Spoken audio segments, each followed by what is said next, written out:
welcome back. It's the favorite time of the year. There's 4 wonderful weeks of the summer sales, and we're on week 2. My name's Ryan Selvy. If this is your first time here, it's great to have you here. I am here helping out Lloyd with his live streaming for the Aescripts Summer of Sales. Really great time to go and check out new products and save a few bucks while you're checking them out. I'm going to go ahead and bring in Lloyd here in just a minute. And we've got to let you know we have a really exciting day set up for you. We have Will Cecil from Make a Crunch joining us in just a little bit. And we'll also be going through a few of the different products of offerings without guests on it. And we'll just be going through and talking about kind of why I use them and why also Lloyd recommends them, and just showing you kind of what you can do with some of these products and the benefits of them, all while taking advantage of these great deals. So with no further ado, please welcome Lloyd. Hello. Welcome back. It's good to be back. Yeah, week number 2. Got a little bit more of a summer glow. We're in the middle of it. Now I have to worry about if you can hear my air conditioning or not. I'm just making sure I don't get tickled by the... by the seaweed. Yeah, no, if you want, I can always turn it off as well, so we can just no bring the seaweed back. There we go. As always, there's an absolutely wonderful promo. I don't know if you guys saw towards the end, I also included the first promo from week 1 because it is a continuation. The guys have really done a great job at adding a cool little narrative this time around. Yeah, I was like, we're doing 4 of these sales. Why should we, have the same video every time? So now it's a 4-part story, and that's pretty exciting. And who knows where it'll go? Will they get all 4 gems? Will it make it to the end? Stay tuned. Same bad channel.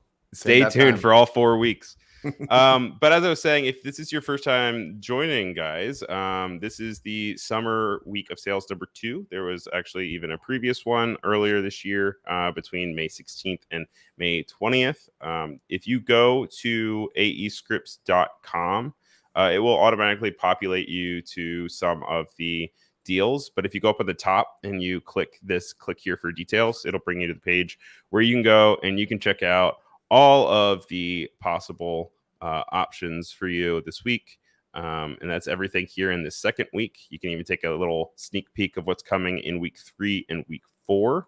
But I mean, this is just an awesome selection of if I can insert, one thing that's different about this sale is that we are doing these progressive discounts, which means that everything starts at 20% off, but then as you spend more, you can get 25% or even 30%. But the way it works is that when you add your item to the shopping cart, it adds with the 20% discount already there. And then if you in the cart meet the goal, an additional 5% or an additional 10% gets added.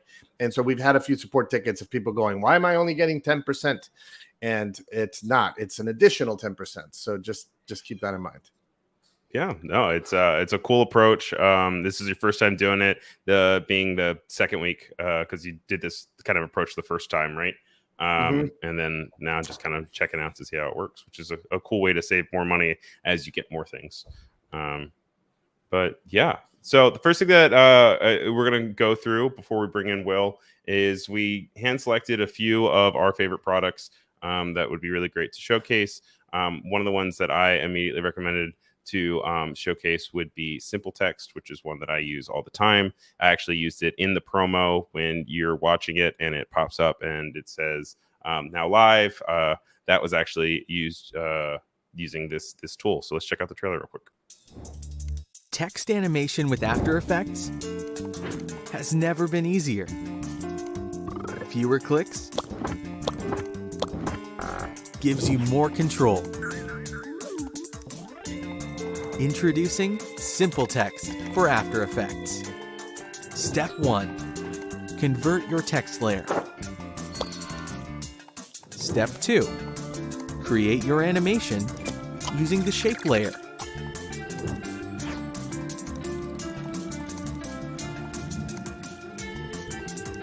Step 3. Set the delay type. And just like that, you're done. Fast and easy. Try simple text for After Effects.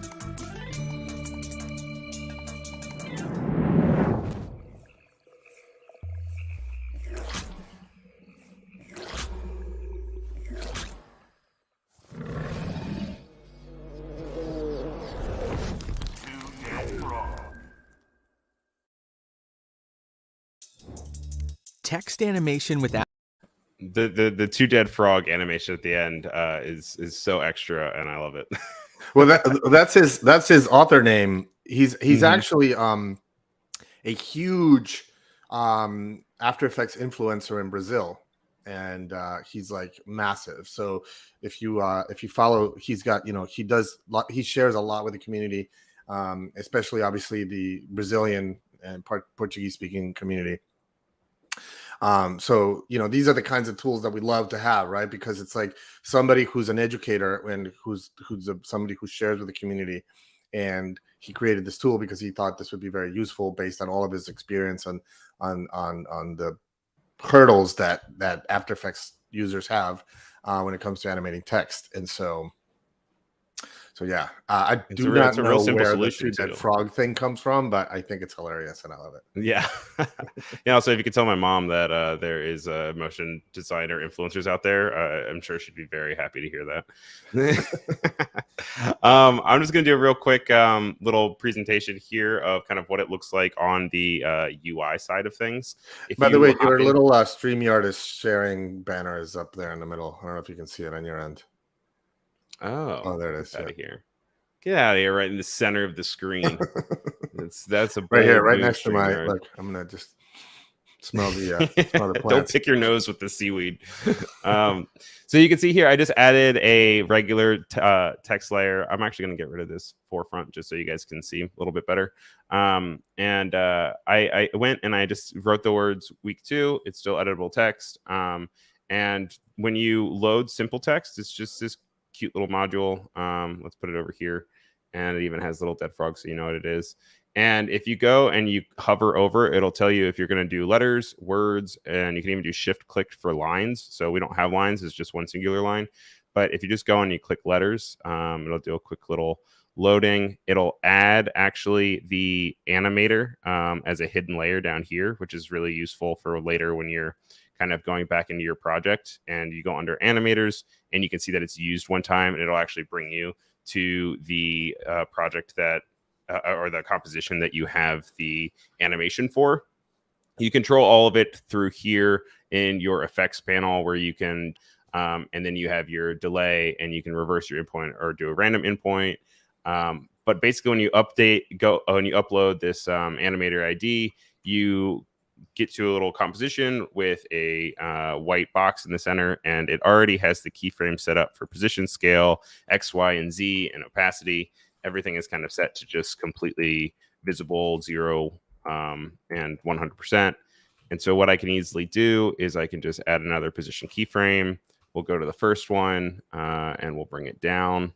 And then you'll see that when we go back to our composition now and I play it, it will apply that effect to each individual layer. You can do that with words. You can do that with lines. You can also get a little bit more creative if you want. You can do scale. You can do rotation, move things around a lot to make it really exciting. What I normally do is I'll also take the opacity, and I will make the first one a 0 and the second one 100 for a hard stop.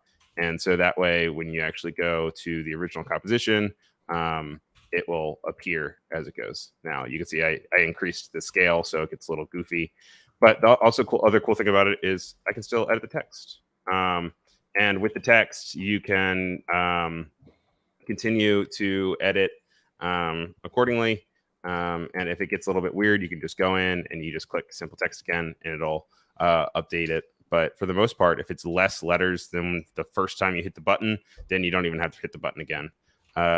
You can also apply this to more than one thing. So let's say that like I want that animation more than once. You can go in and I would just go and click letters, and it'll have animator 1. So now both of them will do it. But if I also want to have my own, individual one, you can just set it to 2 and you can do a different animation to it. So it's simple. It's things that you could technically do without it. And that's something that we're going to say a lot this week, is that these plugins and extensions and scripts are all a lot of things that you can already do, but it makes your life a lot easier if you don't have to go through and manually do every individual thing.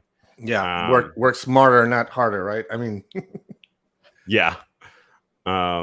So it's one that I definitely use every day, or at least every week. And that's not even an exaggeration. It's definitely one of my top used plugins.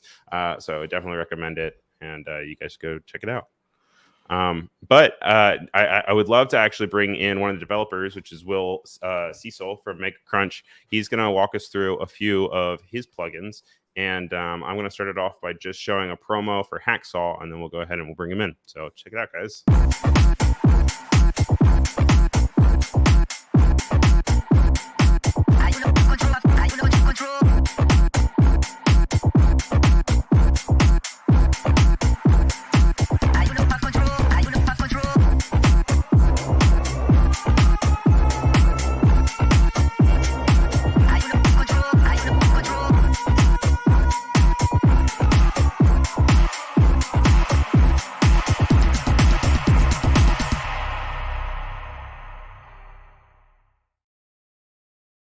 All right, welcome, Will. How you doing?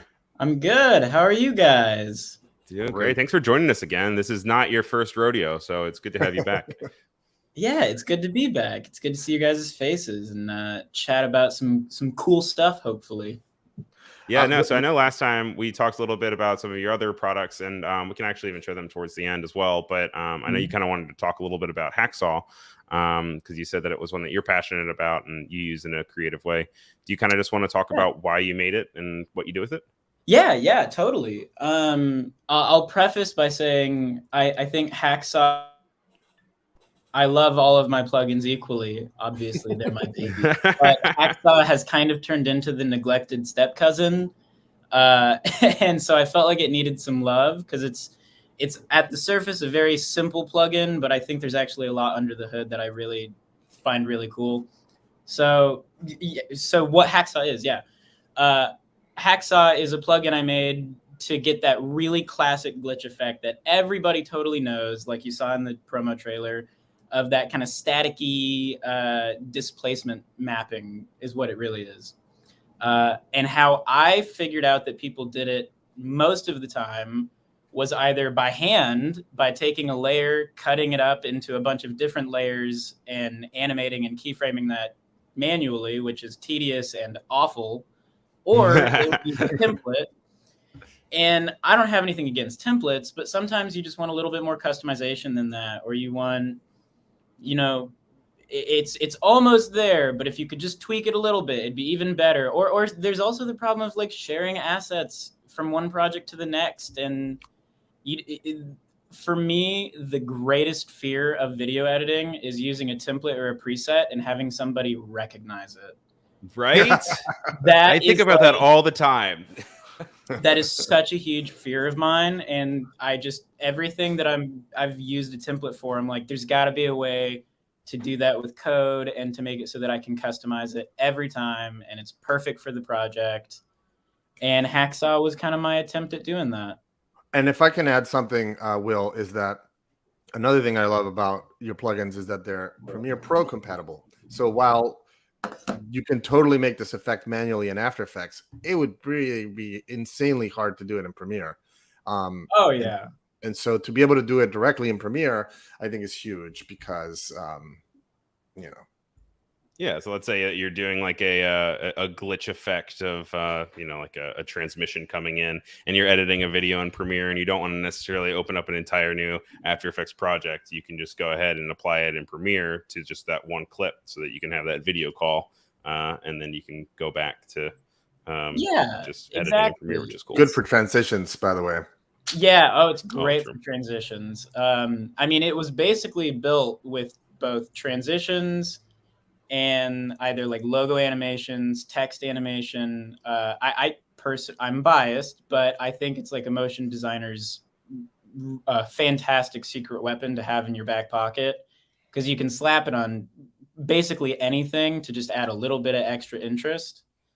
And yeah, and I agree. I really purposefully make sure everything that I do works with Premiere, because sometimes jumping into an After Effects project for a shot is great if you want to do a handful of things. But if you just want a little extra flavor, a little extra spice to go through all that legwork, it's not always worth it. It's file management. out of it. Yeah, You know, and it's just, yeah, you it's a got to lot. save the project somewhere. You got to figure out what to do with it. It's such a headache. So to be able to put it just straight into the project that you want it in is just such a nice workflow feature for me. I use it personally, and so I understand that others will benefit too. Now, it does bear some resemblance as well to another one that you have, which is glitch control. We'll go ahead and play the trailer, and then maybe we can talk about the difference between the two. Yeah.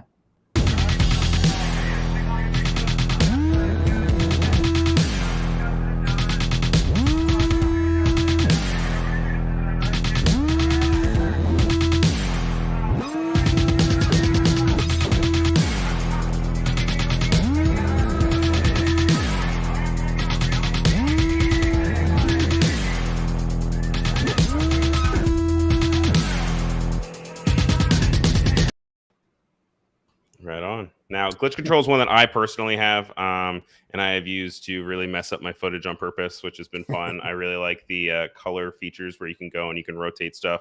And then also the offset, which the offset is what kind of reminds me the most of Hacksaw.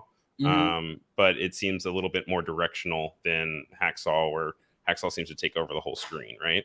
Yeah, I would say the difference is glitch control is really like a toolbox of it's kind of 4 mini plugins put into one, and the intention is that with those 4 plugins you can get 90% of the glitch effects that you would want in one place, so it's all neatly organized in your project and it's super user friendly. It's supposed to, you slap it on, make a few adjustments, and you're good to go. And I think the examples that you have actually showcased on the product page, specifically this train one, are so beautiful because they kind of really manipulate the footage in selected areas rather than the whole thing. I mean, you can do things like this color one, which I like, but it's also, you can really get some cool effects when you just isolate some of the glitch and just stretch a certain part or something. Yeah, absolutely. It's just kind of a mixed bag.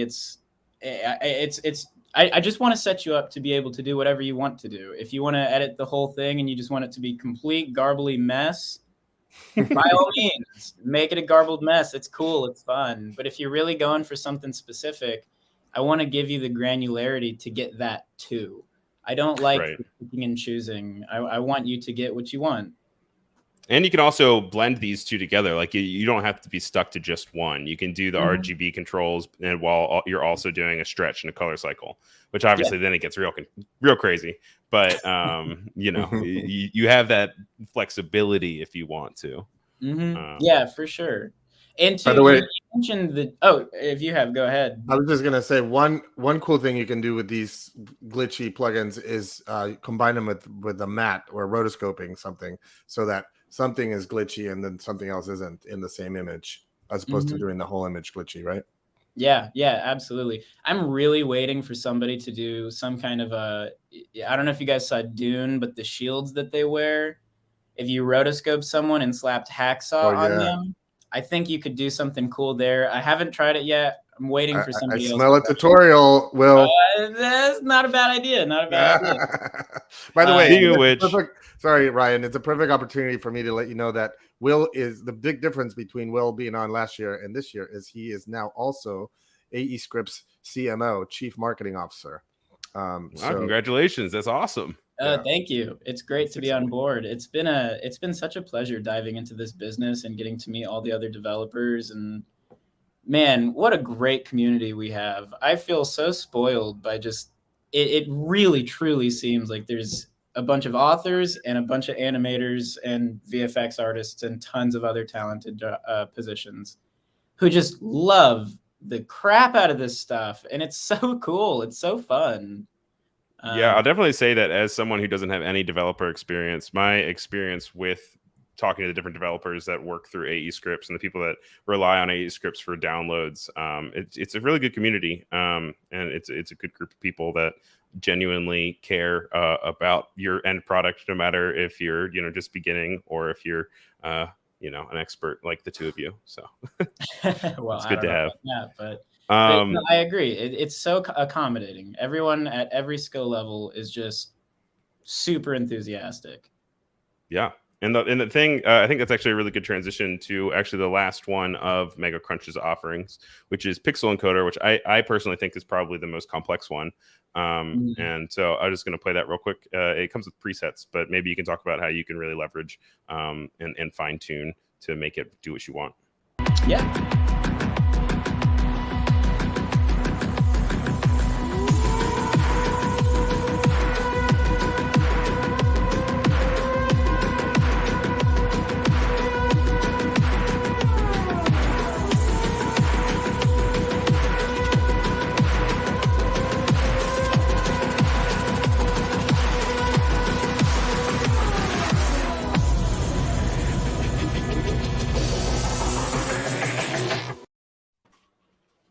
Cool.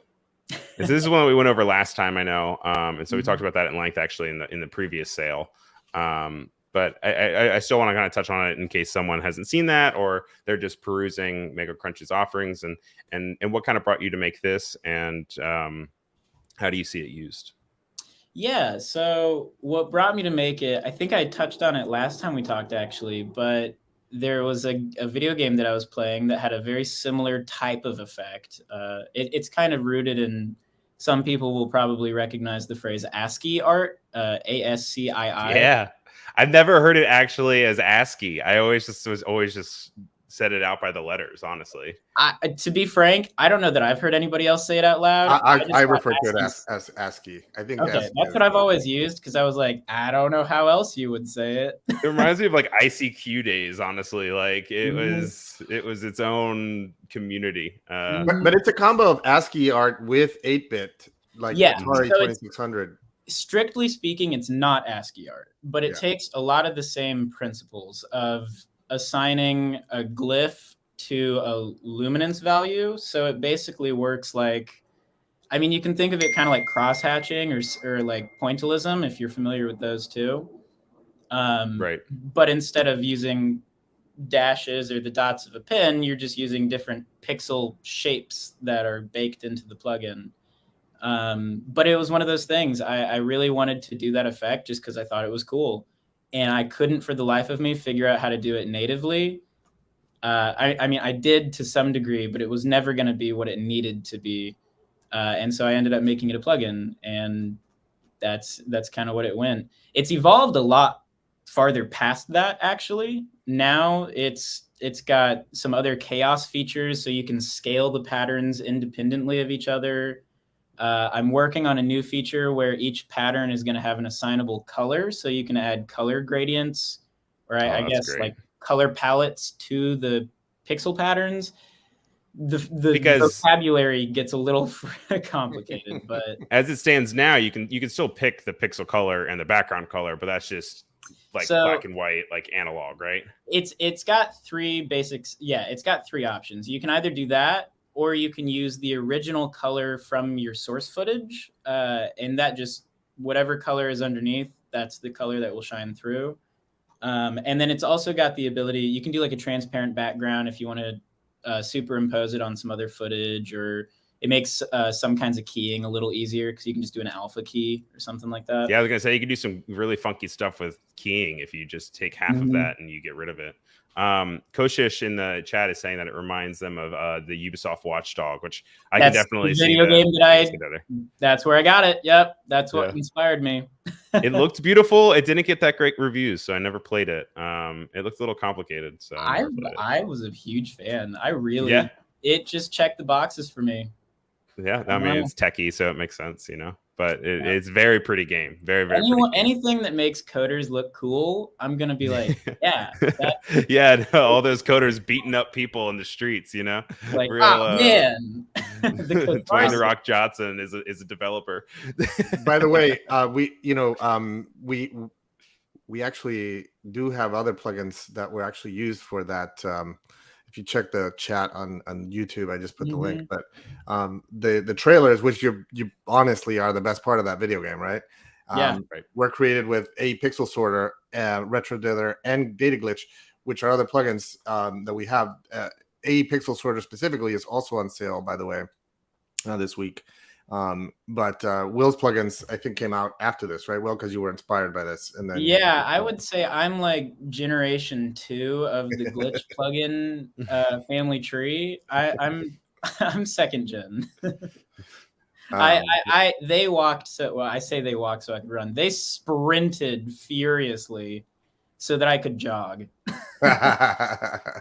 But it's also, I would say that like things with, and we're going to check out a pixel sorter in just a few minutes, but I will say that the ones that you have definitely are easy to pick up and easy to apply. And to your point, also being able to add it into Premiere is really cool. But yeah, just being able to pick it up and not having to really get too dirty into the numbers in order to really get a cool effect. I think a pixel sorter, you can get really nitty gritty. But it's nice to have these glitch controls where you can kind of add it and be like, oh, cool, this is more or less close to like what I want it to be, and I can adjust it here or there. But and if I can just say, as the person who's in charge of deciding which plugins we get onto our site, you know, one of the things we really try to avoid is having two plugins that do the exact same thing. So even though they all have the word glitch in them, they all do actually different things, and it's like, think of it as like different paintbrushes. You can use them all to create glitches, but they're all different types of glitches, but they have different looks.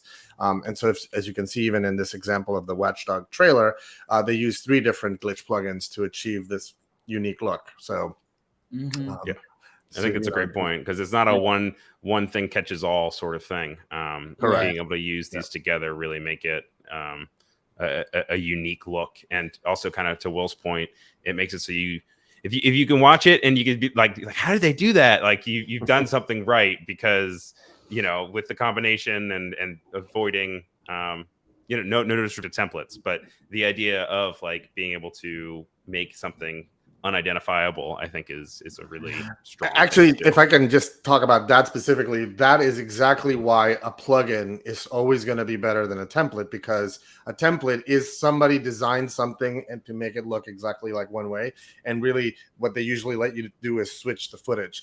But a plugin is this like live thing, so you put it onto your footage, and as you move the sliders, you know, you just look at the result, and if there is no more better example of happy accidents, it's glitch plugins, right? Because you just sit there, you move around, and then suddenly you're like, whoa, that's cool. And then that's it. You stop, render, go get a beer, done. Send your invoice.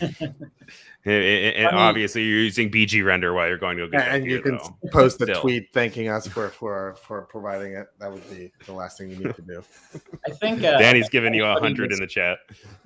I think anybody that's really tried to make glitch art like this probably I think everything we're saying kind of feeds into this philosophy of glitch art. To me, has always been about layering, and the best way to do that, I think, is to just have more options of things to pull from. So, you know, I don't expect anybody to really walk into a project and use Hacksaw exclusively and call it a day.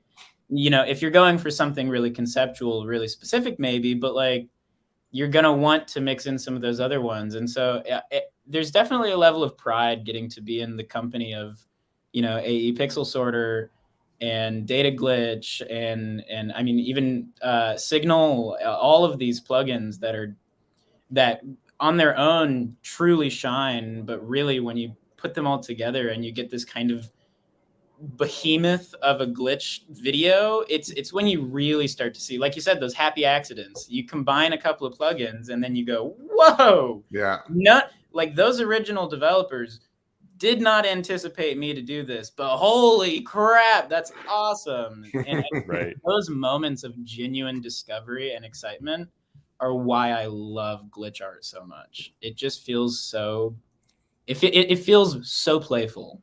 Yeah, actually, and if you look at the Watch Dogs trailer cover page, is an example of what I was talking about, when you rotoscope something that is not glitched and it looks great on top of something that's glitched. Because sometimes when everything's glitched, it can be feel like too much. But like, yeah, you know, having your things. But Yeah, yeah, you have some sort of grounding to it, you know. Like you Yeah. have to have an idea that you can kind of latch on, so that the distortion makes more sense.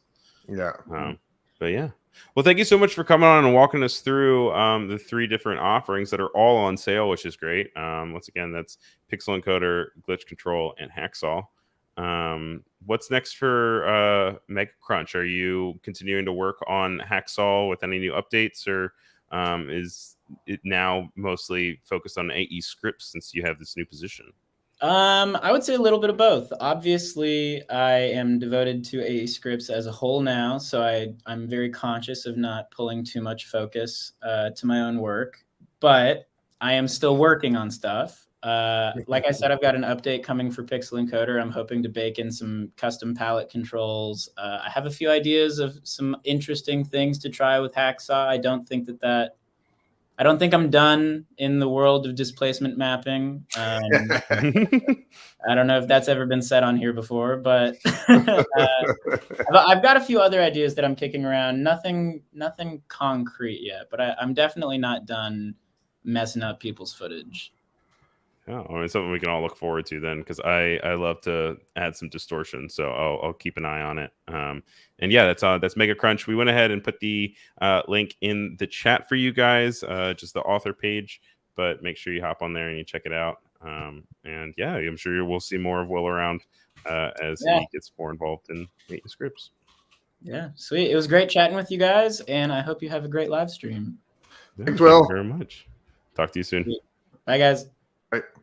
All right, so up next, I think that's actually the perfect transition to kind of actually now show this AE Pixel Sorter 2, and then we can go and we can talk a little bit more about it, and then we can check out a few more of our favorites.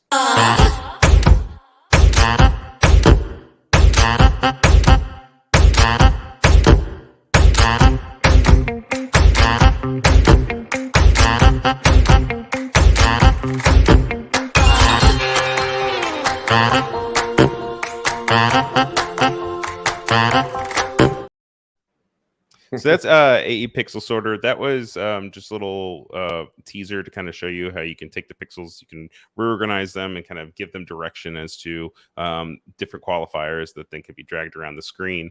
You can do some really cool things with motion with them. If you actually go to the product page, which I'll go ahead and I will put in the chat for you guys, there's some cool tutorials that you can check out, and they even actually included like this bust that you can go and you can kind of have it look melty. Yeah, that's like the classic look. You should show that. That is like that's like the classic Pixel Sorter look. But you know, as the Watchdog one shows, is that you can combine it with other things, and just because the actual Pixel Sorter look, which actually, where's the one with the bust? The bust, or here, that one. Yeah, that's it's the a most bust classic here. look. And by the way, what it literally does is it sorts the pixels by color and then puts them all in order. So that's why they look like lines, you know. It's a very meticulous and anal plugin. it really whips everything, moves things around. You're right. Like in code, it's very organized, but in result, it feels very chaotic. And actually, that I kind of love that about it.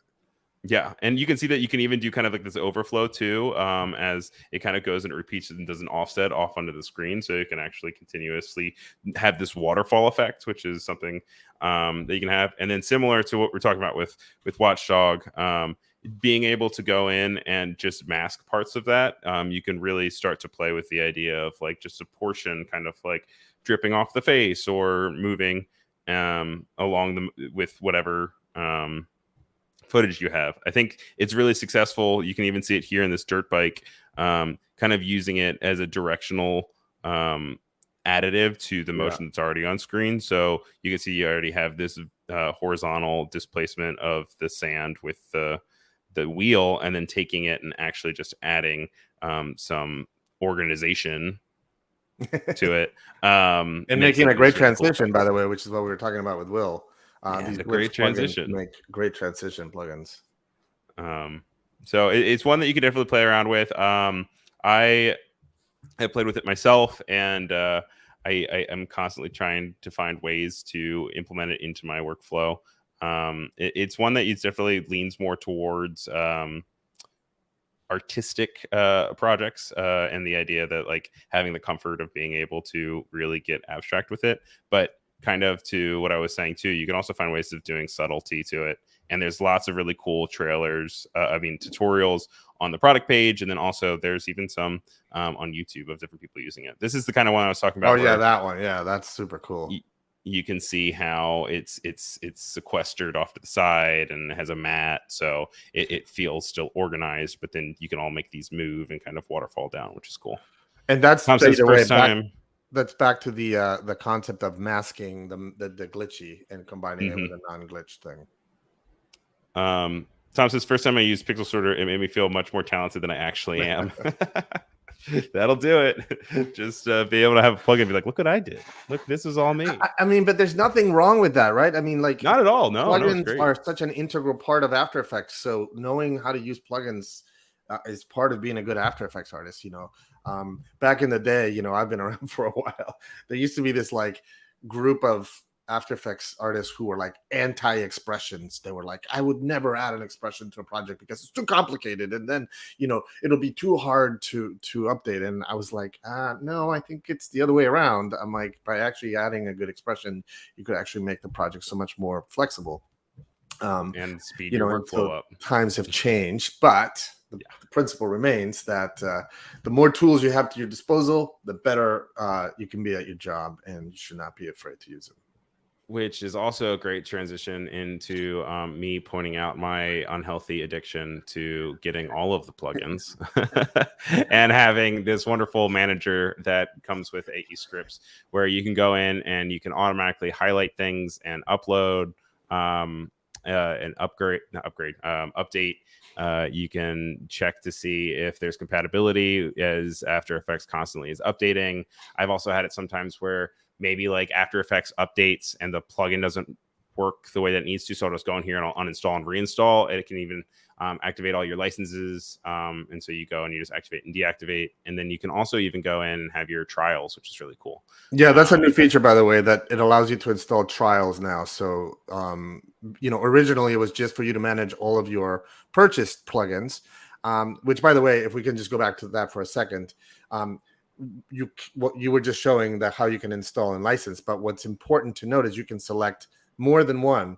You can select either control or shift ones, or you can do Control A and select all of them, and then just hit the button install or uninstall, and it'll do it all for you in one click. And that was really the intention of designing this, because as our library started growing, and because also, and this was not our fault, but for some reason Adobe really decided to sort of have different installation ways. So if you have a plugin, it's installed one way. If you have a script, it's installed another way. If you have an extension, which actually is a script, but it's a different kind of script, it's installed another way. And so we were spending all this time trying to help customers navigate through that. And so that we were thought like, well, we're in the software business. Why don't we create an app that's like, it doesn't matter what it is. It's like you just see the list and you click install, and that's it.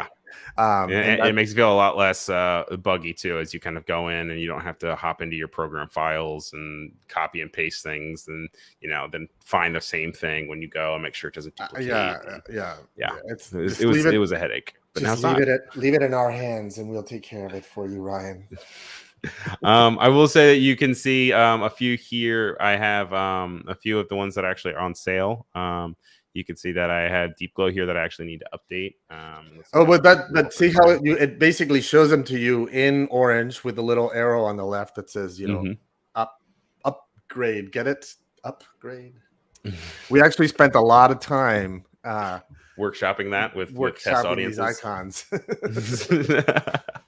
Also, Autosway, I know, is another one that is on sale this week. We have the Pixel Sorter up here. After Codex is one that we actually want to talk about today too. Deep Glow is one of my personal favorites. I use it a lot. It really brings the capabilities of glow within After Effects to the next level. You're like, oh, I already have the glow effect, but it actually goes beyond the point of what is actually offered with Luma in After Effects. So let me play that trailer and then we can talk a little bit about it. Deep Glow is a GPU accelerated plugin that gives you the most beautiful results with minimal effort. Compare it to AE's default glow and there's no competition.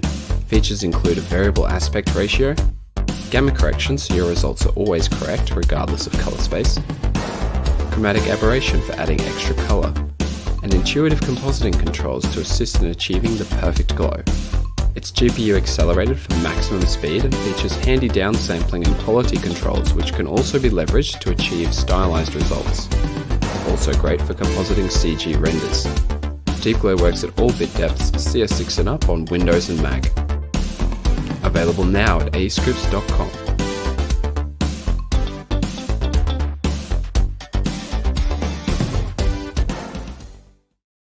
I will say I really love plugging everything. I have a lot of their stuff. A big fan. And the one thing that I really like about Deep Glow also that I forgot to mention was the chromatic aberration, which is just being able to add a little extra style to it.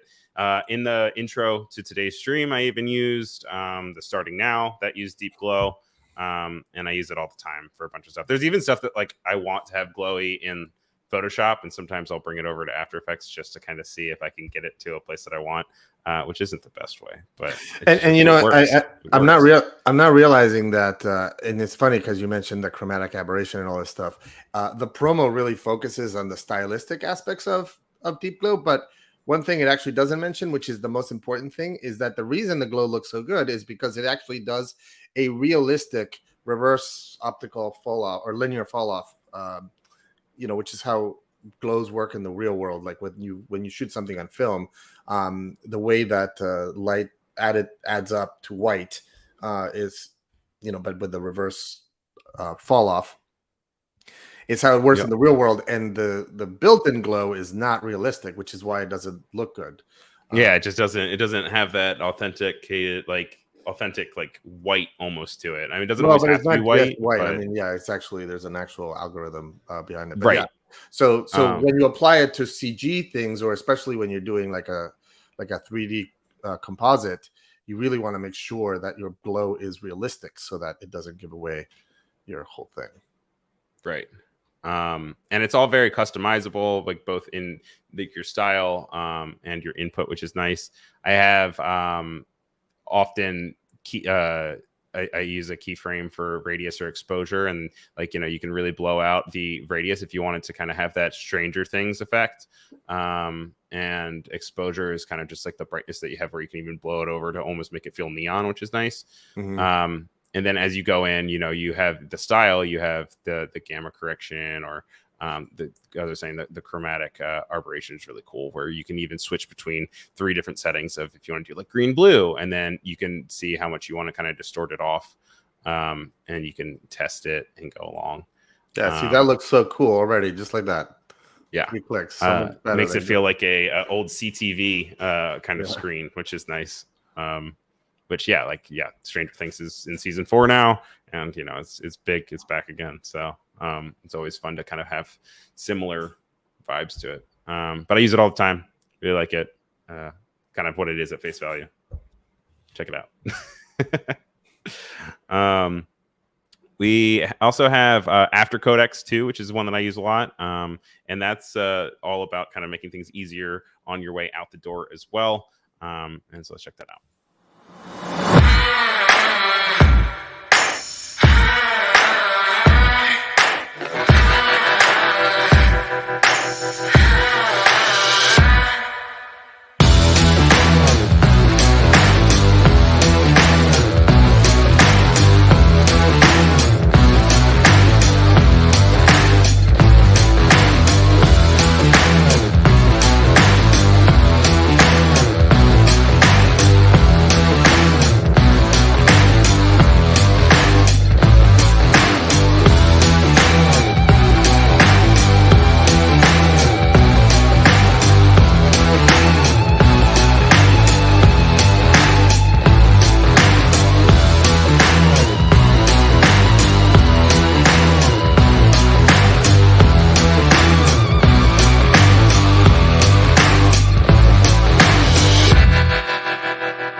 So I see that iNuke in the chat is saying that they avoid using plugins at work because if they finish work fast, they pour in more. And so this one will make it more complicated for you because this will speed things up a lot.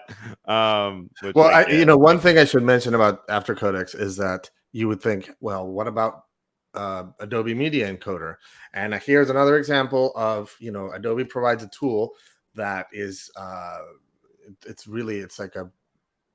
slow to launch. It's hard to configure. It's not intuitive. And the developer of After Codex is actually one of the contributors to FFmpeg, which is the industry standard software for encoding. So like when you upload a video to YouTube then processes that video through an application. It's an open source application called FFmpeg. And so the developer of After Codex, who's one of the contributors to FFmpeg, was like, we should be able to have better direct output from After Effects. And that's where After Effects was born. And you basically, by just selecting After Effects MP4 right there, you're going to get with no configuration. You just select it and you hit OK. It's going to export faster, look better, and it's going to be a smaller file size. I mean, without ever having to leave or hop into Media Encoder or anything. Yeah, without having to wait 10 minutes for it to launch even. Which is crazy. Right. And another thing that I use a lot is actually that you can do either MOV or MP4. And under MOV, if you go into format options, you can actually go down into this ProRes 422 Ultra Unofficial. And with this one, you can actually activate your channels for RGB and alpha, and it'll still export as an MOV, which you can use in like programs like OBS, and it'll have that alpha channel without making it 1,000 gigabytes. That's right. Because if you do that otherwise with just like the regular way of exporting an animation file, or if you use like, just a regular movie file, those files just get so big so quick. And so that's one that I really rely on. And this is one example of bigger is not better. Right. Right. Because especially if you're passing things in between people, or if you're just like uploading. Exactly. In a general workflow, there's no reason to have huge files if it's the ProRes is a lossless compression, so it saves file by being smarter about how it stores the data, not by throwing away data, right? So like MP4 is a lossy compression format, so it actually does throw away information. But to be honest, it's gotten so good that like the average viewer, you can't even tell the difference. Right now, especially if you're making stuff for social content, like if you're exactly, doing things like exactly. I mean, I even just said it, right? Like YouTube recompresses your video regardless of how you upload it. It's going to recompress it into an MP4. Right. So you might as well actually start with an uncompressed version that is not going to be tens of gigabytes, so that you can actually upload it fast, and then it just converts it. So and also again, kind of like the same technology that After Codex uses natively. And so much of it's also for the review process as well. Like, why are you going to spend all that time to make this like giant export when you're just doing a quick review anyway, and you're just seeing that the copy has changed or something? I'll normally use After Codex all the way up until the end. Then when I'm going to like do the final export, then I'll work directly with the client to make sure that I have all of their specifications for the render output. But even there, you could send over a ProRes right out of After Codex, but you can actually use After Codex all the way through. But you're right. I mean, it's great. It's very helpful. Mm-hmm. And I've been using it for a few years. And the same idea is like, it speeds things up. But also only that, So and by the way, while we're on the topic of After Codex, the developer Autochroma also has another super cool plugin for Premiere Pro called Plume Pack. Plume Pack, and that talking about getting things ready for the client. It's a utility that allows you to archive and export your Premiere Pro project, also being very smart about storage, right? So for example, if you had like 10 hours worth of footage and you just used 30 minutes of it, it will go through and it'll actually trim your original footage. And they have a free version and then they have a pro version. So you can see there what the differences are. But that's cool. It has all the different codecs too, so it's not even like it's just like all putting it into one bucket either. Yeah. Oh, that's great. And yeah, the idea of Oh, and they also control. have about a couple of. Somebody's asking about free plugins in the chat. If you go to the bottom, they offer a couple free plugins. If you go to the very bottom, Influx, which is think about. So if After Codex is about going out, Influx is for incoming, and then that Visual Perfect plugin is a free one. If you go back to the free Visual Perfect one, Visual Perfect. the first one on the left. Yeah, Oh, gotcha. Yeah. yeah. So this back to our low res 8-bit look. This is a free plugin that they created that actually does that like Mario Brothers 8-bit look for real. Like this is why when like really smart engineers, same with the Signal plugin, for example, they literally process the footage as if it was being put in through a real signal. And so these guys actually generate 8-bit. They use this thing called nearest neighbor algorithm. So that the reason it's called Visual Perfect is because they use perfect squares, so you can scale them to any size, even if it's a bitmap, because there are no diagonal lines, so there's actually no anti-aliasing. That's beautiful. So yeah, it's super cool. Because it's kind of funny how you have to fight technology now to make sure that it looks old in the way that like the technology is automatically going to try to like fix it for you. And so having something like this is nice because then you can actually just, to your point, yeah, it actually goes through it and actually reads it in a way that it lets it know that it shouldn't be adjusted. And yeah, it's a free feature, so check it out. I'm gonna go ahead. I'll put it in the chat as well for you guys. I just beat you to it. Beat me to it. All right, never mind. But yeah, no, Autochroma. Make sure you check out all their stuff. Super powerful, and exciting to have. So we're almost at the top of the hour, so we have probably time for just about one more. I wanted to go ahead and bring up Autofill because it's something that has saved me a lot of time in something that, once again, you can completely do on your own, but this saves you a buttload of time. Autofill. It's a highly intelligent plugin for After Effects that can automatically create beautiful and complex filling animations of your titles, logos, icons, illustration, shapes, plants, well, literally everything.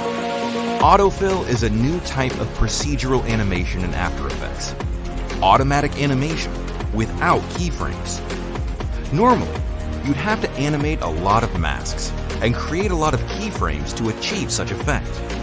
But now, you can simply apply the autofill effect to any layer or composition.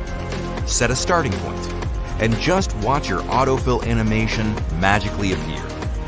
You can set multiple starting points, use textures as a source, combine multiple autofills, and so on.